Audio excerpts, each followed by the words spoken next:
And it's very hard to live in let's call it a victim mindset. Oh, the world is out to get me. It's all beyond my control.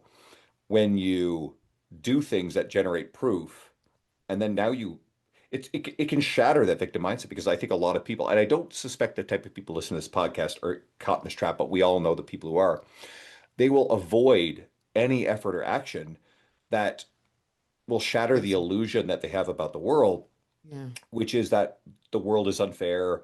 They have no control in it. And it's much easier. It's ego and identity protective to say, well, I can't change my circumstance. I am a victim of my Mm. circumstance. Because once you start generating that proof, it shatters it. And Yeah. then unfortunately, you can look at yourself and go, wow, I had the ability to actually change this all along, All which is along. very, Yeah. very Hmm. ego threatening. A growing health, wellness, and leadership podcast designed for you to become your most empowered self. Great day, amazing humans. Welcome to the Empowered in My Skin podcast, where our mission is to help 1 billion people in this world think in more empowering ways. Empowered humans empower humans. So you are the right spot to become a lead domino for empowerment today. So let the show begin.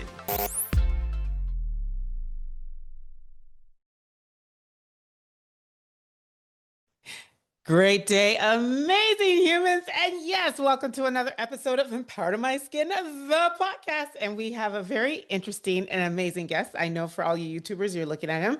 And for anyone that's on audio, they're like, who is it? And I'm going to let you know. Well, what if strength had, and this is a question for everyone, what if strength had nothing to do with shrinking yourself, punishing your body, or proving your worth?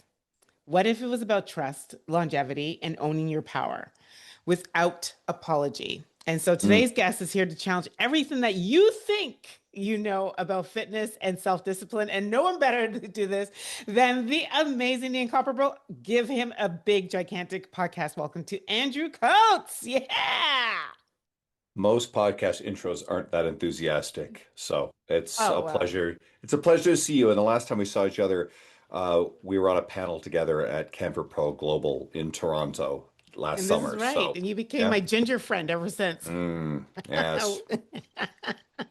So, with every podcast, I ask the same question. What has been your most empowering thought that you've had of the day so far? God. I struggle with these kind of things because I I don't know if I fluctuate on these generally empowering thoughts all the time. And I'm gonna come side at this one sideways, right? Mhm. I think there are people like yourself who just radiate this big positive energy, and I think it's infectious. And I think there's a lot of people who are probably a little more almost like, let's say, even keel. Mhm. And my day, I'll get out of bed, and I'm getting better as I get older at little Mhm. things like my aunt bought me a really nice pair of slippers for Christmas, and I slide them on it. And I don't take for granted the fact that there's just something, this neat little piece of comfort, because how often do we have these little comforts, these little things in our lives? And after the first moment you have them, you completely take them for granted and they become your routine. So I practice every day, every morning. So yesterday, my poor cat, he's 14 years old. He had to have a vet visit. I'm carrying him down the stairs. He is Mhm. crying and he is starting to urge to vomit. So cat projectile vomit all over my hardwood, which is way better than A, the shoes that were just beyond it, or B, the carpet that I was on the stairs, or me. So somehow managed to be fairly accurate with this cat at my arm. So that was a big mess to clean up. So great, but there's some other stuff. I think he'd eaten some flowers that he shouldn't have. So guess what? Vet visit. So I'm worried about it, right? He's 14. Mhm. But Mhm. anyway, he came back okay, so I'm grateful for that. But every morning for the last little while, he's gotten this thing where he gets up on my tall boy dresser and he wants to nuzzle Your what face to dresser? face. Your My tall boy. tall boy dresser, the taller, Okay. your bedroom dressers, right? Okay. So he's up at eye level, and so he wants to like, headbutt and like softly and just nuzzle and just and I will get up 5 minutes extra in the morning so that way I have the time just to Mhm. kind of do that with him. Okay, those Mhm. are like those perfect little moments that I will cherish in the day. And then I'm not rushed, but I have a full day of clients. So if anything, it's actually a little bit less about me and it's more about, because I'm still a full-time in-person personal trainer despite all the other sort of media and things. And that's the best part of my work, and all the other ideas for everything else comes out of that. So that's kind of how I tend to function and think, if that makes sense. And I don't Mhm. know if there's every once in a while you get a high point where someone comes in and they're just absolutely fucking radiant because they've gotten great news from the doctor or whatever. But like that's the stuff I tend to live for. Does that make sense? Hmm. And I know It I've com- gone completely No, no, no, no, sideways, no, no. but Actually, I want to actually say to you because it is exactly the way I think. So a lot of people think well, so I am. I'm pretty live on the side of optimism. I am pretty much an optimist. I like to say that. But I also recognize there's more value in applying intelligent thinking than positive thinking. So I try to not think worse or better than a certain situation is, right? So, and then that's what keeps me like able to like sustain sort of this level of energy. But the truth is, one of the last things that you just said is exactly what I think I was getting at. Empowering thoughts are never for yourself. They're actually for somebody else. Because the empowering action is you have the thought, but it actually creates this domino effect that Mhm. then helps somebody else somewhere down the line through the day. Yeah. And to take a piece of that and run with it a bit. And there's, I don't think there's no value in positive thoughts. I think positive thoughts are extremely potent, but I tend to default to the mindset of bias towards action first. Mm-hmm. And I do think that sometimes some of the kind, positive energy that you'll see on social media, these short pieces of witticism Mm-hmm. that make people feel good for the moment, they sound great, Mm-hmm. but it's the God. There's a Hormozy quote that I'm going to bastardize, but you know something about you don't get you're not successful. You don't get confident by saying affirmations in the mirror. You accomplish things by, and I know I'm distorting it, by generating an undeniable body of proof that you are who you say you are. And Yeah. Oh, this that's aligns very powerful. and this aligns closely with some of the things that James Clear talks about in Atomic Habits. He gives it the Mm-hmm. best treatment where, your actions, your choices are votes for the identity that you Mm-hmm. want to create, right? Mm-hmm. Mm-hmm. So I tend to positive energy, positive thoughts are wonderful. Mm-hmm. When people get into trouble is when they focus on that in the absence of acting on it. And then they Mm. wait for some sort of profound shift in who they are. They look for motivation when it would be a far more efficient path to not get caught in your own mind, caught in your own thoughts, to simply look at, all right, what's the most accessible, immediate, small action that can build momentum? Have you ever sat on the couch and gotten into a funk and you just had trouble getting off the couch? I mean, even I can where, I'm watching, I don't watch much TV anymore, but I'll play video games that I enjoy. And all of a sudden you notice like I lack I can't break the inertia. Yeah. Yeah. And then, sometimes I'll have a low energy evening, but there are the times where I simply got off the couch. And just the Mm-hmm. action of moving off the couch, all of a sudden my mental energy is different. My ability to You do, change your physiology. yep. And then so you scale that up with it's going and doing the workout, Mm-hmm. going out and going for the walk, getting fresh air, etc. And it is quite transformational, even in its Mm-hmm. moment, let alone how Mm-hmm. compounded workout scale over time to change you, right, mentally, physically.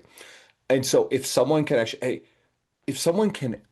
actually bias towards that immediate action. They tend to Mm-hmm. feel better. It tends to be rewarding that way.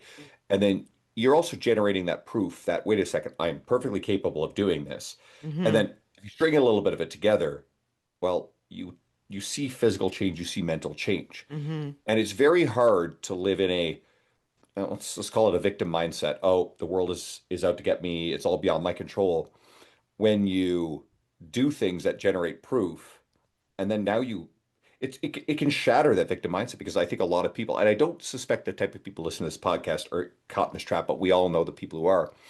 They will avoid any effort or action that will shatter the Gives you. illusion that they have about the world, Yeah. which is that the world is unfair, they have no control in it, and it's much easier. It's ego and identity protective to say, well, I can't change my circumstance. I am a victim of my Yeah. circumstance. Because once you start generating that proof, it shatters it. And Yeah. then unfortunately, you can look at yourself and go, wow, I had the ability to actually change this all along, All which is along. very, Yeah. very Mhm. ego threatening, right? So, I love, and it's interesting because Something that comes to mind, and it was a conversation. So there's both a conversation I had today, and also, and today, by the way, just like to keep it, is January 20, we batch. So this is in January, end of January.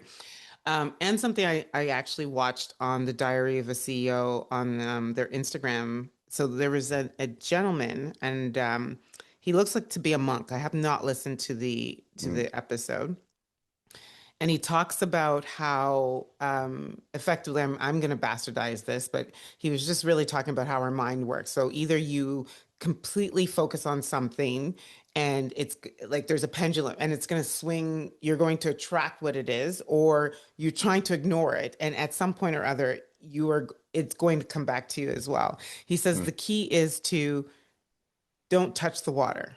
And when he said that, like it gave me chills. So water itself is always calm.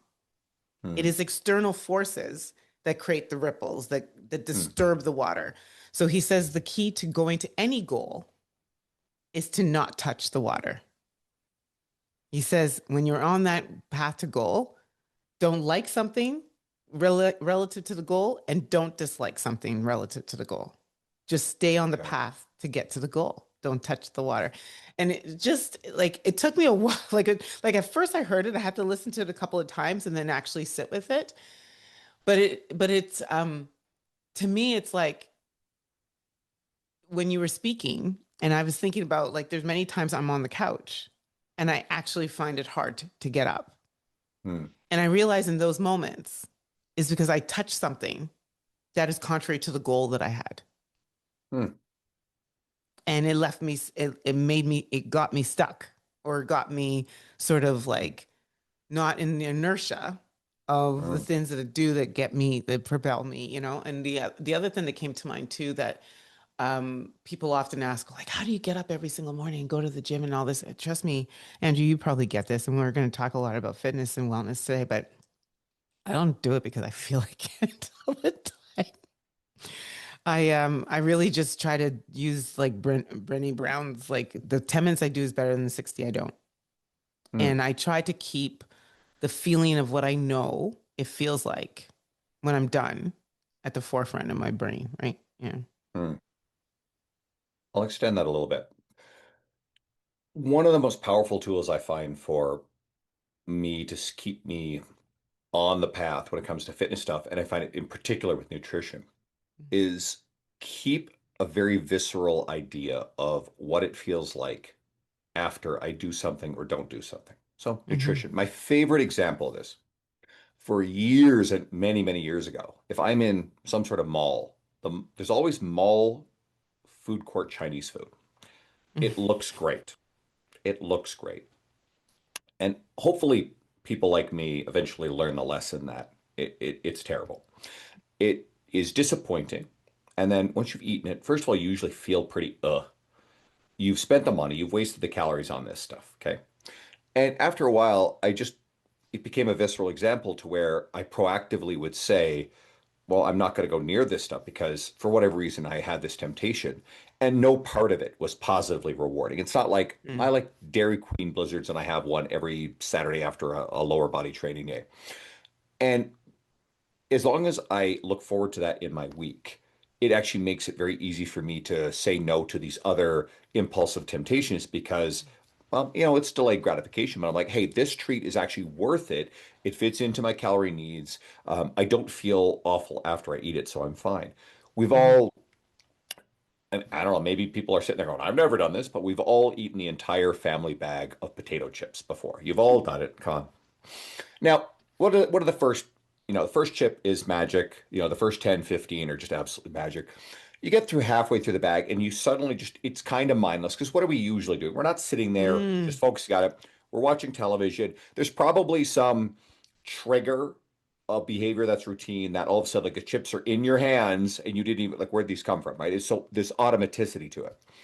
So and there's the whole like if you can create a pause between stimulus and response, that's a good tactic with that. But let's even scale it out even more. For me, I love certain types of potato chips. I haven't had them in years. Why? Because I'm the first thing I think of is, well, what do you feel like after you've eaten three-quarters of the bag? Now you're Mm-hmm. pretty again, right? It's this awful feeling. And then it's this, well, I there's not much left. I should finish it off. So half the time you finish off, half the time you set it aside. It's either way, it doesn't work out very good. So I'm just really clear on that. And part of it is if I go into the grocery store, it's in the back of my mind that, okay, potato chips, I've equated with feeling awful. Now, it's not a treat that I value, so therefore I'm not spoiling a treat that matters to me. I think I don't want to rob people of things that they truly treasure, but I actually think that most people eat on impulse a lot of pretty mediocre food. And if we're going to have the high calorie stuff, I want it to be worth it. So the way Mm, it feels special. And in my example with the Dairy Queen Blizzard for me, because I'm not eating a lot of impulsive stuff, and part of it is I also don't have it in my food environment in my home, so it's not easily accessible, and I won't use food delivery apps, right?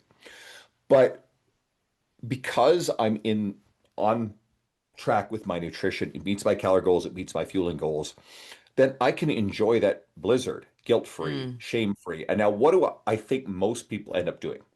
During the week, their food environment, there's let's call it junk in that space, okay? They can eat things on impulse. They can snack, the trigger response relationship. They don't necessarily feel good about it. They're struggling with their metabolic health goals. They're struggling with their body composition goals. And a lot of people are stuck in that place.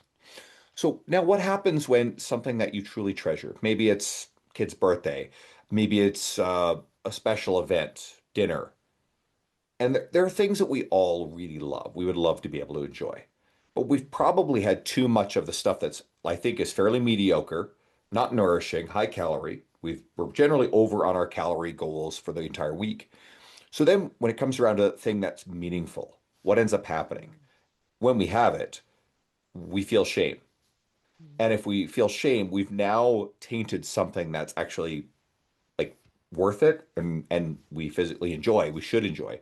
So I want to get people clear on this. If you can kind of proactively, well, shape the food environment, don't have it around. Yes, that's a pretty classic fitness thought. mm, But if you can also get really clear on, okay, here's all the things that I tend to, if I'm walking through the grocery store, I'll have this, this, this, but I don't feel that great after I have them, right? And there's mm, there's often very complex emotional relationships with food that go way beyond a logical discussion. Like none of this stuff is necessarily easily logical, but if you can pre-decide what is, hey, I really want to be able to enjoy this. You'll get to a point where you'll cut out and you probably won't miss a lot of these, again, this mediocre stuff. And whatever's mediocre to you, for example, I think that hot dogs are disgusting. The smell of them, I get nauseous. Um, I think I'm Canadian, right? Poutine. I don't know where all the listeners are. I think poutine is disgusting. A lot of people think it might be your treat. It might be the thing you go want to to. look for most. Hmm. I think it's gross. That's easy for me. I won't go near this stuff. There's other things like the potato chips that I think, hey, I actually like that, but I don't tend to feel very good after the fact. It's not a deal breaker for me. I just don't need it. I'm fine.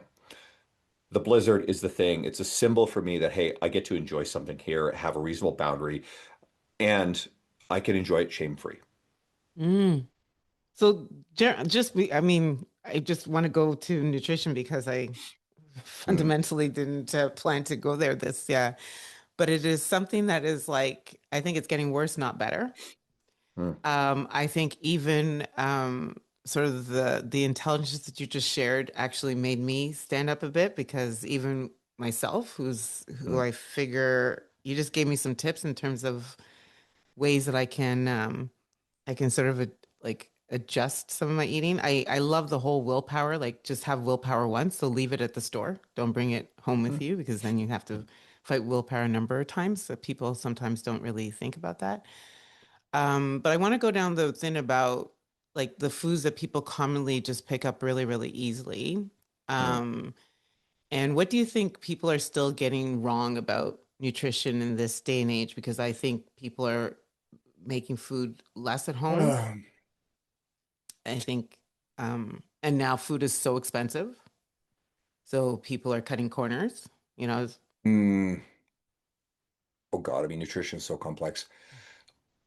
What really matters? I mean, number one is you have a lot of, let's use the word influencer in a dirty, as if it's a dirty word, which we all too often do. mm, You have fitness influencers mm, walk or unqualified grifters walking through grocery store aisles, picking out random food and demonizing it. We have idiots throwing temper tantrums at things like breakfast cereal. Now, does that mean that we should be eating a lot of breakfast cereal? I mean, for some person, let's say the busy parent, and making sure that their kid has anything at all versus like having a bowl of cereal with milk. You know, I think some people get on a moral high horse with this stuff too. And I think it matters far more about the holistic, what is the entirety of the body of what people are eating across their entire day and week versus one particular food. And if a child is otherwise being fueled, eating a lot of nutritious, healthy food, and breakfast happens to be cereal and milk, I'm not interested in moral judgment there. Do I think it's the Mm. best choice in that context? Sure, but there's so many more dimensions than just a black or white. Let's do this versus like let's scramble some eggs and give the kid oatmeal. But then you get these idiots in the grocery store. Else, this is part of the problem, saying that oatmeal is bad for you or spinach is fucking. Like, when the hell did oatmeal and spinach become unhealthy for people? And the truth is, they're not. And these people will grab onto and distort something, and they'll talk about oxalates and other bullshit that they actually don't know. But then people hear this and go, "Oh my God." Um, so it's people who, I'll go in a different direction with this. Consider the motives of the talking heads. And I like characterizing people as talking heads on social media. And this comes in many forms, but in fitness and nutrition, we see this. Yes, ethical, evidence-based, amazing, highly educated people with good messaging. Their goal is to reach more people. Their goal is to build brand. Their goal is to earn a livelihood in an industry. And there's nothing ignoble about that. But on the flip side, there's a lot of people who are chasing status. It's an affliction in the fitness industry. They are playing the clickbait enragement game, which plays better on social media, right? And one of the best ways to do it is to pick, random food on random store aisle, say something about it, why it's bad. And then it's not surprising when usually they're selling some sort of alternative version, with a Mhm. discount code in their bio, right? And it's nothing wrong with having reputable sponsors. I'm a podcaster. I have great sponsors. But I think it's wise to consider the motives of these people, Mhm. right? Mhm. And especially when it comes to nutrition, what are the educational qualifications of someone who is heavily branded around nutrition? Right? And if they're Mhm. an ex-bodybuilder who likes to swear a lot in social media posts, is that really a great source of information? Someone who's literally Mhm. throwing a tantrum at breakfast cereal all the time. Mhm. Yeah. So You, so you're an expert in this space. Who's somebody that you, and if you're open to share, who's somebody that mm. you really value, like you it would be a go-to that you can suggest? I'm going to give you guys a handful because I mean, I'm uncomfortable with the word expert. I think I'm very well educated when it comes to Sorry. Okay, nutrition. let me say well educated. I've Hmm. studied it a lot. However, my formal, I don't have post-secondary education in nutrition, but yet I've learned from a lot of. There is and I'm pretty sure she's a dietitian named Abby Langer, and she's Canadian. She is amazing. So she does a lot of this stuff. I think you're going to do great with Alan Aragon. Alan's Hmm. background is a master's, I believe, of dietetics. I think is his formal education. Yeah. Dr. Lane Norton is, generally speaking, pretty reliable when it comes to evidence-based nutrition. I mean, Lane, he's a good example of someone who knows how to play the social media game and be a bombastic I don't think he's controversial. I think Hmm. sometimes people treat him as such. But, as far as the basics go, he's really good at fighting back against the charlatans and the grifters. So Hmm. and then there's a couple of guys. Danny Lennon in Ireland is fantastic, and Martin McDonald in the UK. Again, Hmm. they're just great. There's a long list of people you could follow, for Hmm. reliable, high quality nutrition Yeah. information. So, and I do want to say something, Mm, because after meeting you at CanFit Pro, and one of the reasons I want to bring you on here is, and I think maybe because you did talk about education, I actually consider you like a life expert in this space, right? Like you are living it, you are doing it, you've mm, been committed to it, you are interviewing, you also train, and you have, what is it, 12, how many hours is it before you become like an expert, mm. they say 25,000, 12,000 hours or something like that, commitment. So You, The one half the answer is I've coached over 25,000 in-person personal training hours, right? And that obviously comes with nutrition stuff as well. And Yeah. yeah, you're alluding to the famous 10,000 hour rule that The Malcolm Gladwell 10,000, shoot, I can't even believe my brain That didn't remember Malcolm sort of famously misinterpreted. The original the the original researcher Anders Ericsson, he wrote a book about it and he sort of like contradicted some of the things that Malcolm said, but it's not as simple as the bottom line, it's not as simple as just doing it. It also has to be fairly deliberate in your that. effort to learn and apply too. Hmm. But either way, to your point, yes. And I believe you have, I mean, just even just in this short little form. Anyway, so I Mm, just wanted to give you kudos. thank A you. little bit of backstory because I do have a question around, the years that you Sure. spent in the industry. But how did you get into the industry? Oh God. Like Shortish answer. I grew up playing sports, athletic. I was very lucky to have parents who were very progressive in about Newfoundland, get right? How long were you in. in Newfoundland for? I was there until I was 28 years old, and I moved Oh, across okay, so country to that Edmonton, okay, right? so yeah. So my parents were incredible about home cooked meals. They're way ahead of the curve on this stuff. They encouraged me and my brothers to participate in sports. I cross country skied at a very high level, played basketball, a lot of other stuff, whatever I could get my hands on. Started lifting weights with a weight bench set in the basement when I was a teenager. Inconsistent, but mucking around with it in my early 20s in university. Got really serious with strength training, resistance training at 24 years of age. Transformed my body, transformed my life. And then I graduated with a Bachelor of Commerce degree from Memorial University of Newfoundland. So my formal education is there. Never envisioned becoming a personal trainer. Did various things. I've owned a nightclub along the way. I've worked in the bar business. My family's in the bar business. Dad is my brother. They own a neighborhood pub. I've done a lot of interesting stuff. I worked in casinos, but I moved across the country at 28, change of environment, and again, just consistently working out at the gym, and then left another job that I just didn't see a future in. And Hmm. the gym kept bugging me to come work there as a personal trainer. I kept saying no. All right. So I ended up starting a career in personal training at 32 years of age. Okay. So a lot of life experience to your point, and just caught on with it fairly quickly. I did well to have clients renew, refer, built up business. I became one of the busiest trainers in the company I worked for very quickly for a very long time before I left it about a decade ago to have my own business contracting at a friend's gym. And Hmm. that led to opportunities to start a podcast with a friend. It's now mine. Start writing for my own website, which got invitations to write for publications like T Nation, Muscle Fitness, Men's Hmm. Health, a lot of the stuff we've heard in the industry. And that led to paying attention to social media, which grew, public speaking opportunities, which obviously that's how we know each other. And I look around and go, well, this has all been great, but the whole way, it's always still been about the client in front of me. And Right. I mean, for the listeners who are a bit more career oriented, and I mentioned earlier about the grifters who chase status, I think a lot of fitness professionals, a lot of trainers feel like they're supposed to grow out of actually coaching the person in person one on one. You're supposed Mm. to scale your business. You're supposed to, that's the advancement path. And I think a lot of people also are really, I met a lot who are hungry for status and they're unfulfilled unless they're on the podcast or standing on the stages. But, and they even think, I host a conference.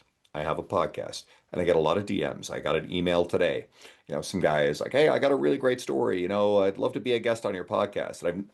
I didn't know who this person is. I'm not familiar, and I can tell that in this particular context, the only person that would benefit from that would be this person to gain access to my audience. So, and I was like, "No, I'm not interested." But what these people think is, well, if I get on the stages and if I get on the podcast, it's going to Mhm. make me, I'm going to be validated. I will be considered an A-lister in the fitness industry, and therefore I will gain followers and I will gain business. But all of the people, you're in the position you are. You're speaking at these events, you have this podcast because of a career and a legacy of helping people. Mhm. And then you're very savvy when it comes to the media side of stuff. Your personality is radiant. You're great with people, which then means that people want to invite you to go and be involved in these sort of things. And Mhm. all of the people, my friend Lee Boyce, who, we met him there in Toronto, or there's so many other authorities within the fitness industry.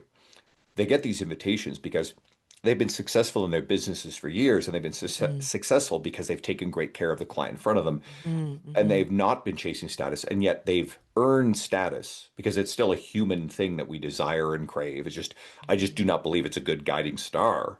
Mm-hmm. And invariably you tend to be rewarded if you're savvy. And savvy with media is a very powerful tool, right? But the people who are really savvy with media, who have credibility in the space, build it from having been very successful as Mm-hmm. operators within their businesses, whether that's in our case fitness, or adjacent fields, or there's a lot of other people who are well known in the business world.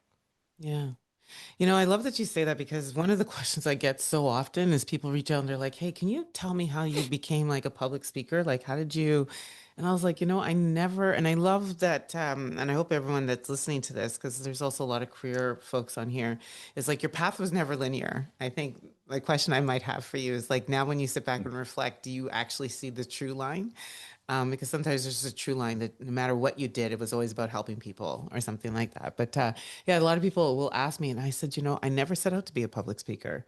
I knew somewhere along the lines I had a message, and Mhm. then I started to use my life to share that message.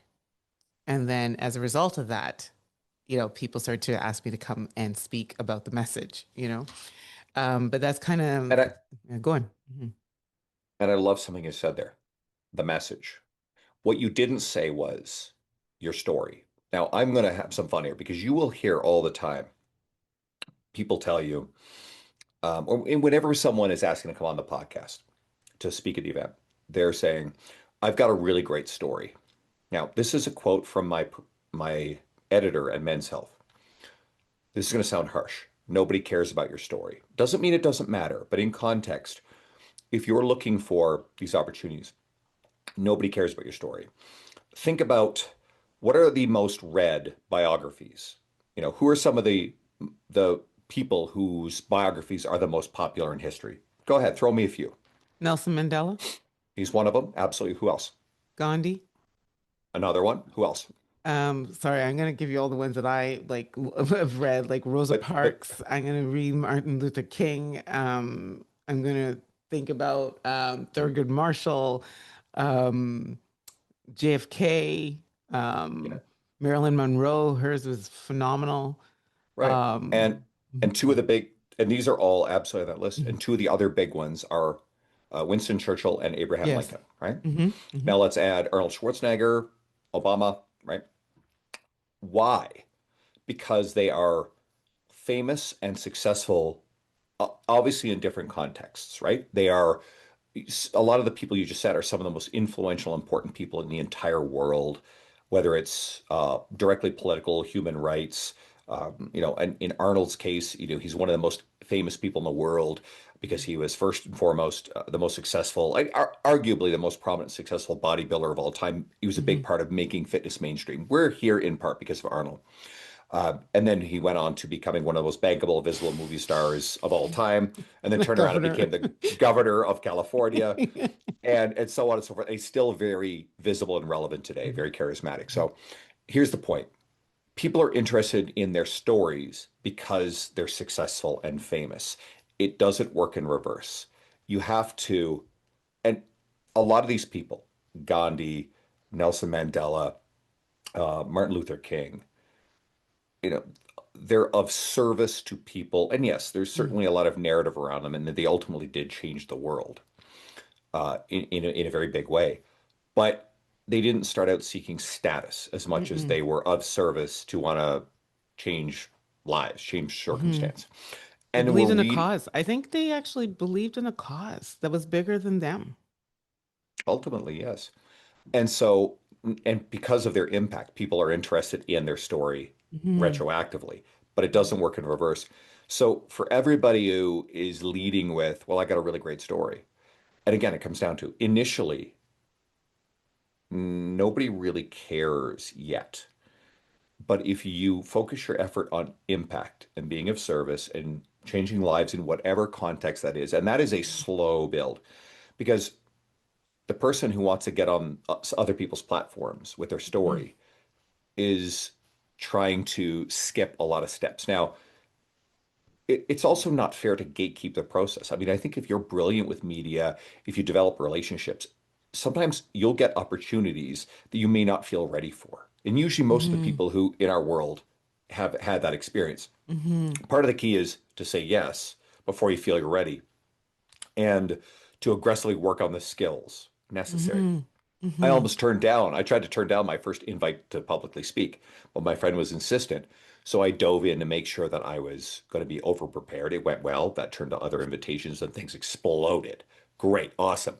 I couldn't have expected it. I didn't ask for it. Now I look back and I enjoy it and I'm fulfilled by it. Wonderful. But even within my business, um, the public speaking minimally affects, if anything, my actual core business, my revenue, my livelihood. Mm-hmm. Um, and I know we've gotten into something that was away from general fitness, but I think there's a lot of good lessons here. No, I was just about Well, to say that I'm actually enjoying this conversation. I might trash all these questions I have because I want to continue this dialogue I, once you, I've yeah. got one more thing that I hope will be Mm-hmm. helpful.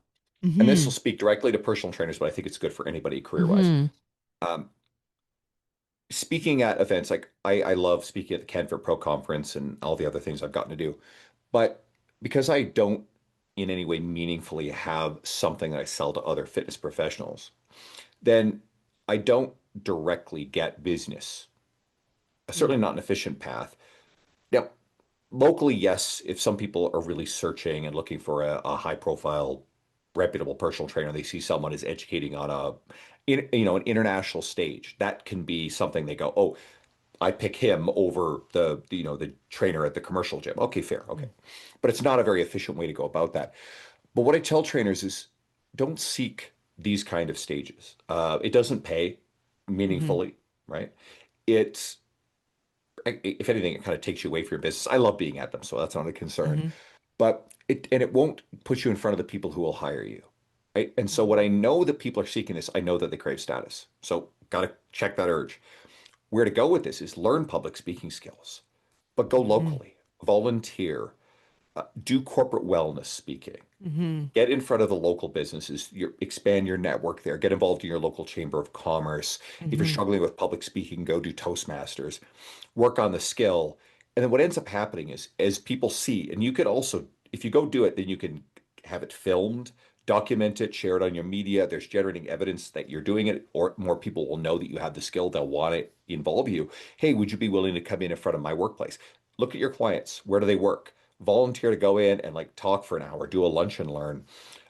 Word gets around, and then all of a sudden, this leads to corporate wellness speaking that actually pays quite well. Yeah. And two, you're local to where the people who actually might hire you are. So you're Mm-hmm. getting in front of potential clients. So it's actually a fantastic vehicle for referral business.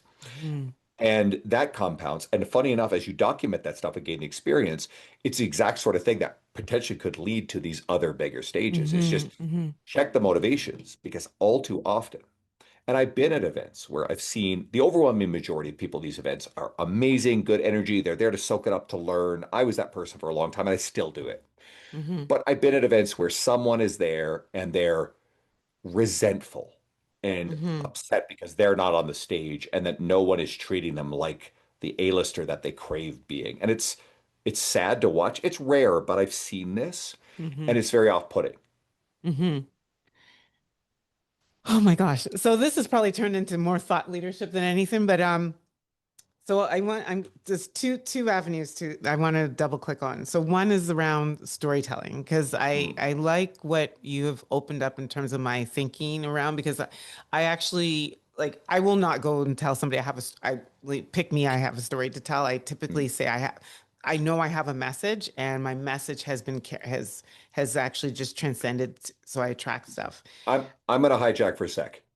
And again, story is about you, message is for the other person. And you said storytelling. Storytelling is the most essential skill you can have in any form of media, what you're doing, right? Storytelling is one thing, but there's a difference between it always being about you and your So story. that's what, right? So Yeah, that's what I was going to ask you. What's yeah. the difference between like it, and it's hard to like let me just formulate this question for me because I had it in a minute ago, but I'm I so think sorry. immediately when I no no no, when I think about telling my story, Mm, people automatically think about storytelling, right? mm, And so I often say, and especially in the world of, I'm going to say in the diversity world, right? Like just being a Black human woman, pick your intersectionality. I commonly say in complete darkness, we are all the same. We Mm, are much more alike when we actually open up our mouth and share our stories. mhm. And so I want to get your view on that because in telling your story or in telling, you are actually now sharing about yourself, but it's in a meaningful way to generate and garner connection with others. And Absolutely. go on, go on. So I think it comes from the way you do it and intention. Again, Okay. storytelling, Hmm. fantastic skill. But storytelling doesn't inherently mean that the story is about you. And that's one of the key differences, right? Hmm. All That's we true. Hmm. I mentioned Malcolm Gladwell earlier. He revolutionized and completely changed modern nonfiction writing because he weaves stories into his entire book. And now that's the way Hmm. all books are written.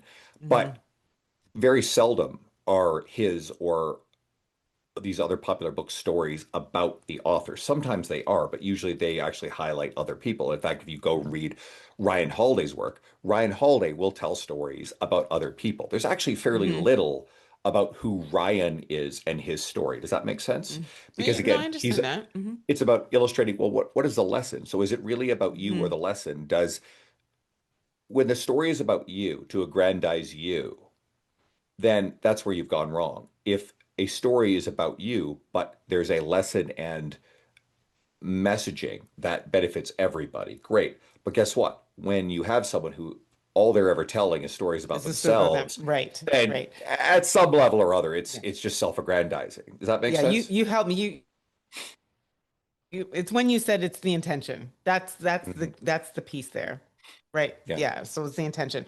And the other piece I was just fascinated. So Canfit Pro was funny. I never really looked at it the way like again, just love the way you think. And I always see Canfit Pro more as a networking opportunity. And I believe like I always say it, your network is your net worth. It's Mm. such a cliche.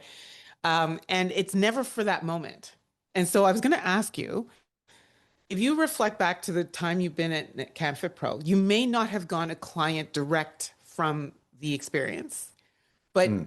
with a networking connection that you made there, do you have any proof point or experience where somewhere down the line, Mm. 1 year, 2 years, a client came forth because of a connection you made there? Absolutely. So, I mean, I can think of one of many, but Hmm. there was an event that I attended 1 year, and then I was invited back to speak the next year. And at the second one where I was speaking, there was a attendee, and she'd followed my media. So, by her own admission, she was sort of excited to meet me. And so I met her. We hit it off. We became great friends. And what ended up happening was I realized that she was in this room thinking very wide-eyed and thinking she was a tiny fish in a big pond of very successful people. And as I Hmm. learned more about her business, and I explained to her, it's like, we're in a room full of a lot of these online coach types, and there's a lot of viable, credible people, but there's a lot of people who make a very big show of how they're doing, and they'll brag about, oh, my seven-figure business. Meanwhile, Hmm. seven-figure expenses, seven-figure headaches, their margins, I don't know. And so I quickly realized that no, between the two businesses, she's operating very well, and there's not a status-seeking bone in her body. She's Hmm. absolutely one of the biggest players and most successful, smartest people in that room, whereas a lot of other people are putting out a lot of airs, right? So it took her Hmm. a little bit to realize. I introduced her to some key people, and she started to realize that the confidence explodes. But on one hand, I introduced her to her next business mentor, who's been very helpful to her. But I introduced her to another friend of mine who runs an event I'd spoken at, and she turned around and got a speaking invitation to appear at that event. Now, will that help her? Sure, but it's also fulfilling. But she's very clear on the fact that's not the path she really wants to chase. But along the way, she also, because she likes the way I operate as a coach, Hmm. one of her team joined one of my online group women's programs. And Hmm. then she actually hired me to do nutrition coaching for two of her team because A, she wanted to give them that support, and B, she actually wanted them to learn from my style of coaching. So, yes, Hmm. does that stuff happen? Sure. But it's not as direct as most people think. Yeah. And it Yeah. still works best if you are of abundant mindset because I still approach that situation as what can I do for someone else, not as Hmm. how much can I extract from the situation.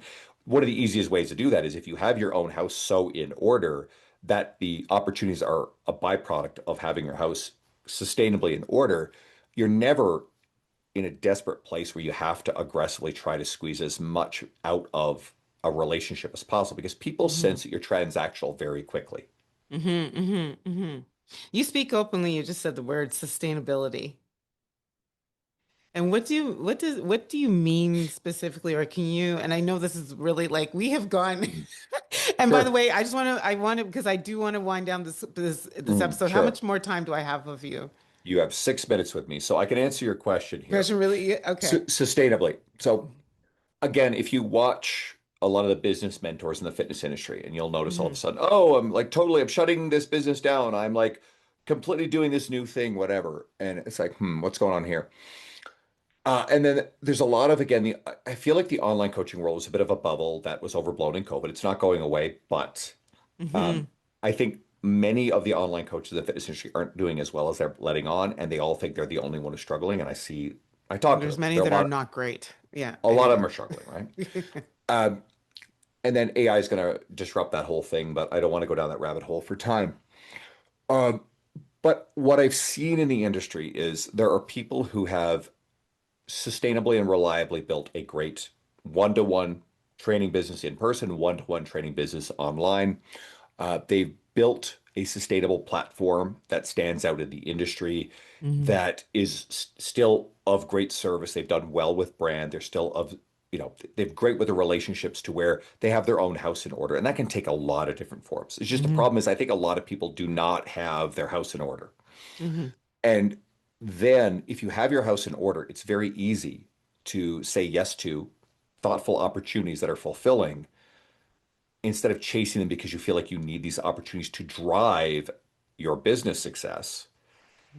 And I just think it's a much better focus to make sure you're crushing it on taking care of the person in front of you than Hmm. to chase the approval and status within an industry that, yes, there are rewards. They're nowhere near what people think they are. It's the wrong path to Yeah. chase. Yeah. Hmm. Okay, I'm going to take you through my rapid thrivers. I Okay, There might be a part two. We do men's health in the month of sure, November. I think where we can actually sure. focus on. I So know. when you think of someone who inspires you, who comes first to mind and why? I struggle with this one because I think there are, I don't thrive on inspiration. It goes back to the way we started. Mm-hmm. Um, I think that I'm very wired to just show up and take care of people all the Hmm. time. So my default settings run pretty high. And yeah, sometimes you're motivated by certain things. Hmm. Um, I'll give a good shout to my friend Luca Hocevar. He also spoke at the Canfit Pro that year as well. Luca's big energy. He has his own house in order. He's been getting a lot of opportunity in the industry. And, anytime I don't have a lot of energy, I'll look at Luca and like, I know I got another gear because this guy doesn't slow Hmm. down. So he's the Hmm. best answer I have. Yeah. So go follow him, Okay. Luca Hocevar.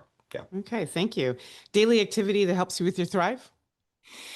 Um, again, nailing the routine of my sleep opportunity, 8 hours a night is non-negotiable. I don't fuck with that. My Seriously, meals you get 8 every night? every night, right? And now I said sleep opportunity. It doesn't mean I Oh, sleep well, but I create the boundary, and I it's very like that important. sleep opportunity. It's a very framed very carefully because if I don't give myself that opportunity, I cannot theoretically have the best sleep. So it's non-negotiable. Okay, Oh, I don't fuck around okay. with it. My meals, everything is generally on lockdown. I've hired a meal prep service, which became a sponsor, which I love because it's easier for me to focus on work and have these meals Hmm. convenient and Hmm. they're nutritious versus the extra time cooking. Not everybody has that luxury. It's just Hmm. something I've that has a high value proposition for me. Hmm. Okay. I think more people should tap into meal prep. I do. I Mm. travel for work. I don't know what I would do if I didn't have a prep service. But anyway, Totally. yeah. Book that is, I see books behind you. Book that has helped you with your thrive. Notable one. I think we're always influenced by the books we find early in our journey, and a lot of them share a lot of similar Hmm. ideas. There are too many directions to take this. I think Ryan Holiday's The Obstacle is the Way is a classic. It's just a classic mindset book. I think Atomic Habits by James Clear, you can do no Oh, wrong yeah, with that one. yeah, It's yeah. just so good. Hmm. So instead of going into a list of 10 others, let's start with those. No, that was just one. What is an app on your phone that you use every day and it helps you with your productivity or your Thrive? All right, I'm going to throw a few because now I'm cheating because I got a couple sponsors, so I'm going to shout them out. But I use them. Okay, okay. I Nope. use them before. Mhm.